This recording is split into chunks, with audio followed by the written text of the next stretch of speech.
మంత్రి పొన్నం ప్రభాకర్ ఎంపీ బండి సంజయ్ మధ్య సవాళ్లు ప్రతి సవాళ్ల పర్వం నడుస్తోంది. కరీంనగర్లో తాను ఓడిపోతే రాజకీయ సన్యాసం స్వీకరిస్తానన్న బండి సంజయ్ కాంగ్రెస్ ఓడిపోతే పొన్నం రాజకీయాల నుంచి తప్పుకుంటారా అని ప్రశ్నించారు.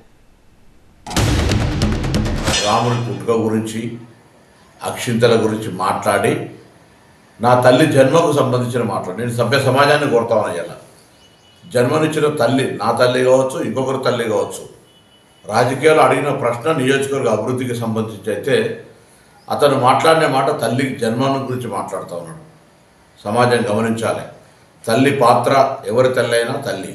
అసలు రాముడు అంటే శ్రీరాముడు అంటే ఎంత గౌరవము. ఆనాడు అయోధ్య రాముడిగా సీతమ్మ కోసం జరిగినటువంటి కష్టము, లేదా రాముడు తల్లి తండ్రి మాట విలువించినటువంటి పరిస్థితి గురించి మాట్లాడే వీళ్ళు నా తల్లి గురించి మాట్లాడి తల్లి జన్మ గురించి మాట్లాడితే ఏం రాజకీయం? భారతీయ జనతా పార్టీ రాష్ట్ర కేంద్ర నాయకత్వం ఆలోచన చేయాలి.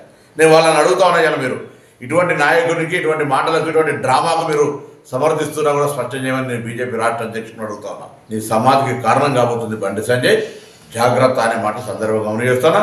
రాముడు అయోధ్యలో పుట్టిన గ్యారెంటీ ఏంది, అక్కడనే పుట్టిన గ్యారెంటీ ఏంది అని మీరు ప్రశ్నిస్తే మేము భరించాలి. మరి రాముడు అవమానపరిస్తే, మరి రాముడి జన్మస్థలాన్ని, మరి రాముడి చరిత్రను కించపరిస్తే మేము భరించాలా? ఇది ఎవడన్నాడో వాడిని చెప్పందుకొని కొట్టు ఫస్ట్, నీకు దమ్ముంటే.